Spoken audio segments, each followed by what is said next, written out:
horizontal bridge is built across a river.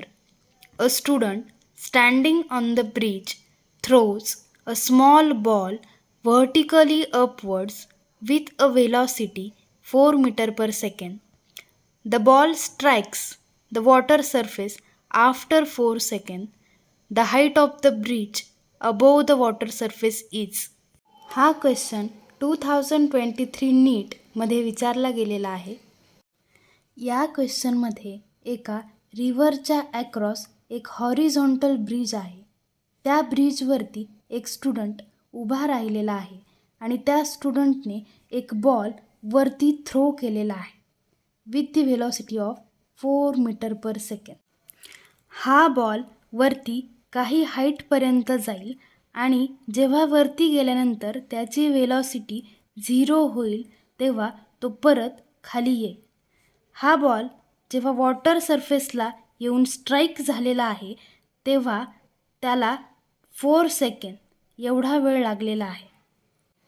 तर ह्या ब्रिजची height काय असेल फ्रॉम द वॉटर सरफेस हे आपल्याला कॅल्क्युलेट करायचं आहे.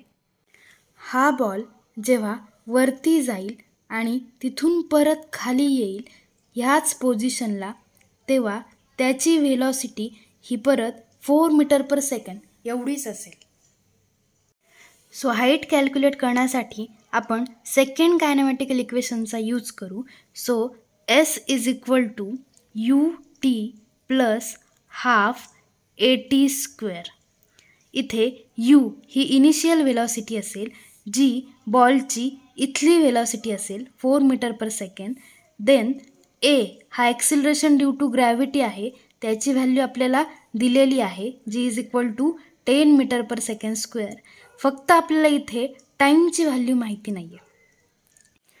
इथे हा जो 4 सेकंड टाईम दिलेला आहे तो बॉलला वरती जाऊन परत खाली येऊन वॉटर सरफेसला जेव्हा तो स्ट्राईक करेल तेव्हाचा तो टोटल टाईम दिलेला आहे. पण हाईट फाइंड करताना आपल्याला जो टाईम लागणार आहे तो फक्त एवढाच लागणार आहे जेवढा हाईट ट्रॅव्हल करण्यासाठी लागला तेवढा. तर आधी आपल्याला तो टाईम T कॅल्क्युलेट करावा लागेल. आपण आधी बॉलला वरती जाण्यासाठी जेवढा वेळ लागला तेवढा आधी कॅल्क्युलेट करू. त्यासाठी आपण थर्ड कायनेमॅटिकल इक्वेशनचा यूज करू. So it is V is equal to U plus AT. जेव्हा बॉल हा त्याच्या मॅक्सिमम हाईटपर्यंत जाईल तेव्हाची व्हेलॉसिटी ही 0 असेल. सो इथे V इज इक्वल टू 0 येईल. U ही बॉल जेव्हा थ्रो केला तेव्हाची त्याची इनिशियल व्हेलॉसिटी, सो ती असेल 4 metre per second plus acceleration due to gravity. इकडे बॉल आपण अपवर्ड थ्रो केलेला आहे आणि ॲक्सिलरेशन ड्यू टू ग्रॅव्हिटी तेव्हा डाऊनवर्ड ॲक्ट होईल. सो इथे जीची आपल्याला निगेटिव्ह व्हॅल्यू घ्यावी लागेल. सो इट इज -10 इंटू हा टाईम. या टाईमला आपण T' असं कन्सिडर करू. सो आपल्याला T' व्हॅल्यू मिळेल 10T is equal to 4. So T' is equal to 4 divided by 10 और इट इज 0.4 सेकंड.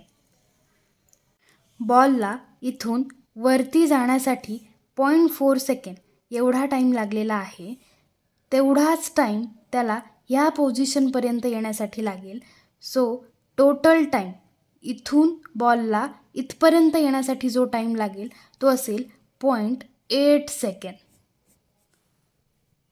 वरती जाण्यासाठी 0.4 सेकंड अँड वरून ह्या पोझिशनपर्यंत येण्यासाठी 0.4 second.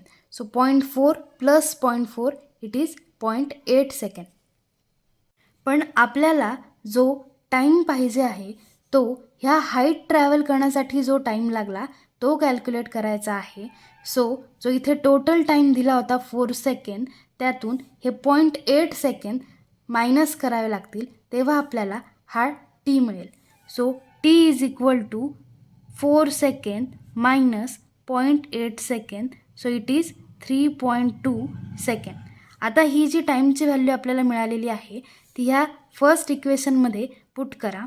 So S is equal to Uची व्हॅल्यू आहे 4 मीटर पर सेकंड इंटू आपला टाईम आलेला आहे 3.2 सेकंड प्लस 1/2 एची व्हॅल्यू जी एवढी जी 10 मीटर पर सेकंड स्क्वेअर आहे, सो इंटू 10 इंटू टीचा स्क्वेअर दॅट इज 3.2चा स्क्वेअर.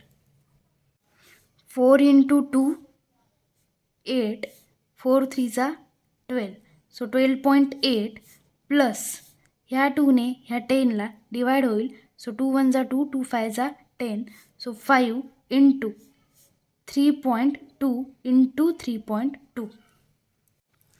सो एस म्हणजेच height is equal to 12.8 plus 5 into 2 10, 5 3 15 plus 1 16, so 16 into 3.2. 12.8 plus 16 2 32, 16 3 48 plus 3, so it is 51.2. आणि यांचे ॲडिशन केल्यानंतर आपल्याला आन्सर मिळतं आहे 64 मीटर. सो इथे आता आपल्याला हाईटचा आन्सर मिळालेला आहे, इट इज 64 मीटर. सो आता आपण ऑप्शन्स चेक करूया की कुठलं ऑप्शन मॅच होतं आहे. सो इथे ऑप्शन ए मॅच होतं आहे, it is 64 meter. So the correct option is option